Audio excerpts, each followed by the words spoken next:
bold, either through the designs or the articulation of your message.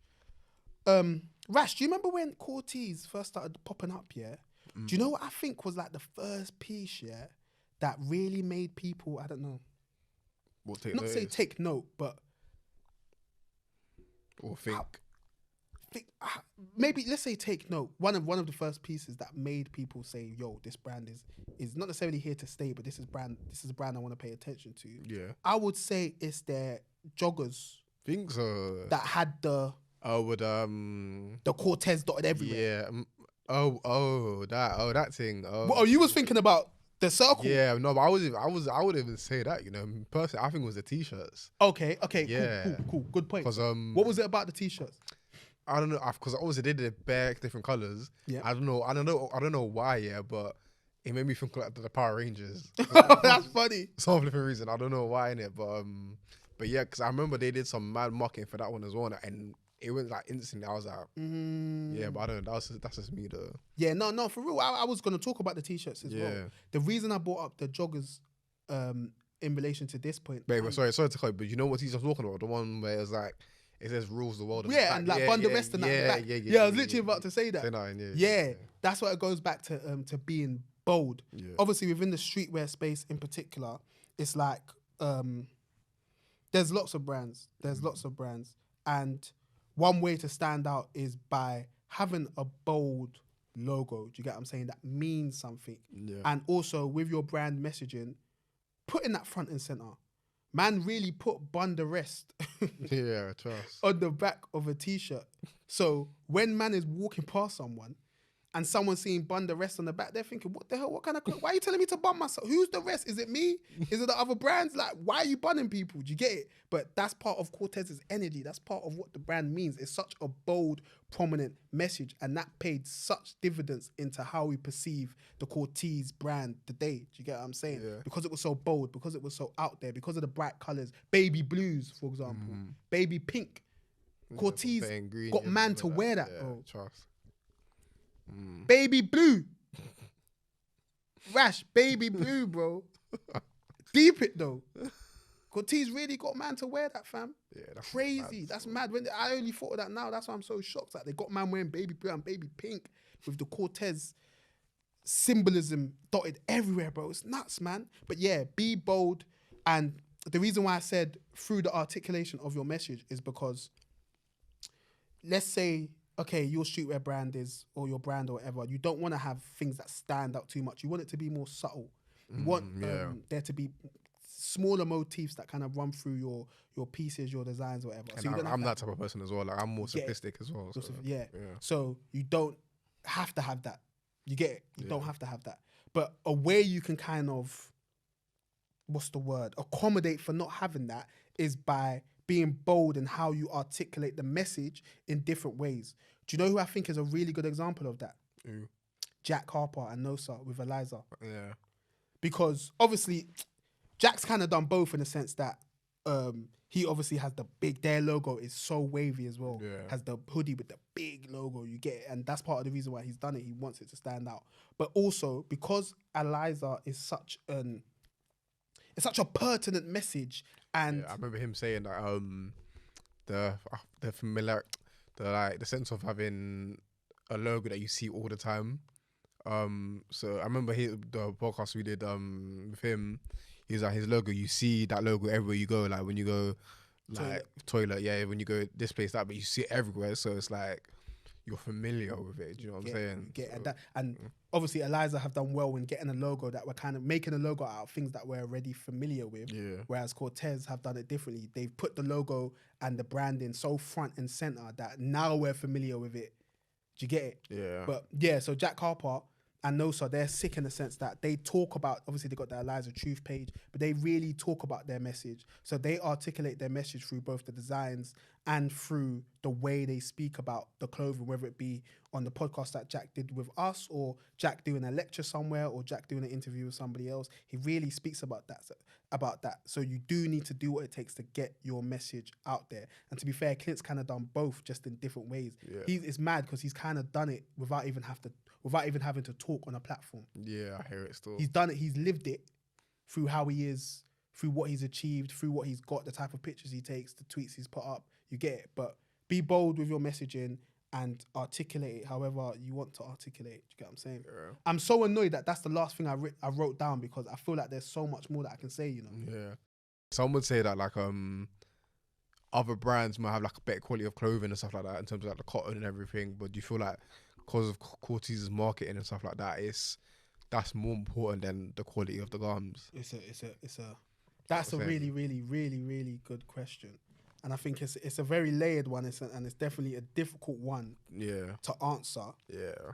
I think with streetwear brands in the early days anyway, if you're from, I don't want to say from the streets, let me not say that, but if you're I don't know, if you're just a normal person, you kind of give those brands grace, where if you're buying a t-shirt for X amount, you can't necessarily expect it to feel I hear it. like, let's say you're buying something from, because then again, even Gucci and LVs and all these places or whatever, these luxury fashion houses, a lot of them, when they do their graphic tees, it's shit quality as well. You get it? You feel me? But yeah, you can't necessarily expect things to feel a certain way for a certain price. So I feel like as consumers, we do subconsciously give those brands grace. But going back to your point about the marketing, when with Corteiz and how they've done their marketing, the message is so powerful that many people or most people that maybe feel like the quality isn't all there, they give them a bly because of how the clothing makes them feel.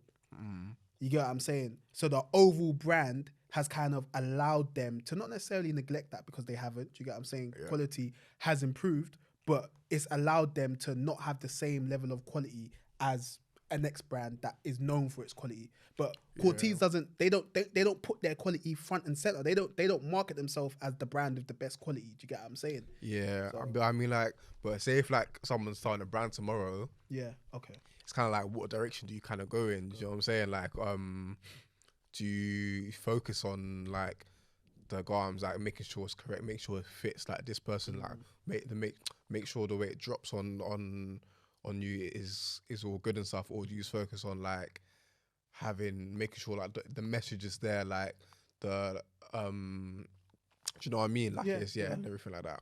I personally think at the start anyway, the message is more important. Than anything. Yeah.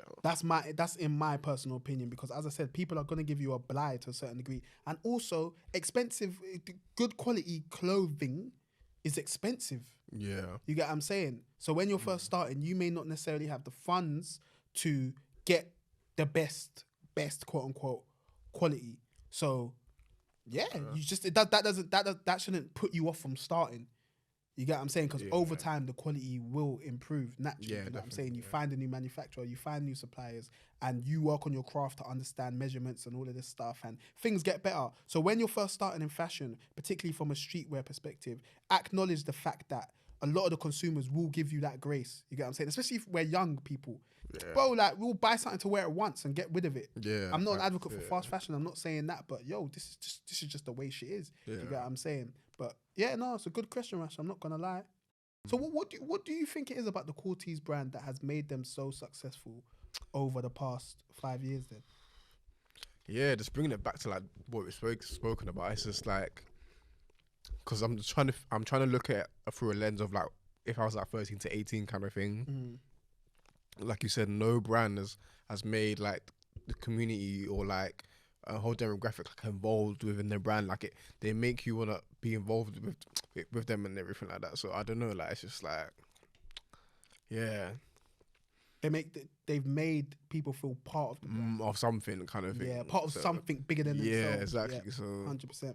And obviously other UK brands, they haven't really tapped into. I mean, some have now, but I only feel like I'm not gonna say who, but I only feel like now they have because they've seen Corteiz do it, kind of thing. Yeah. Not to say they couldn't have done it before, but I feel like you got to kind of stay in the game, kind of thing, do that type of stuff. But yeah, I think that's a really like big factor of their success and everything like that. So yeah, they've involved. Yeah, exactly. It's definitely another thing people can learn from. And another thing I wanted to say, I was gonna write this down, but I hadn't. But also be patient, because 5 years in the grand scheme of things isn't a long time. Yeah. One thing I always admire about Clint is that he didn't take shortcuts. And I'm not saying that you shouldn't take shortcuts. This isn't me saying that, but I do feel like once you have that North Star, you need to be willing to get there in the right timing. You get what I'm saying? You shouldn't necessarily rush it. And how I think Corteiz have kind of shown that is most brands, or a lot of brands anyway, Rash, they rely on the influencer marketing sort of aspect of it.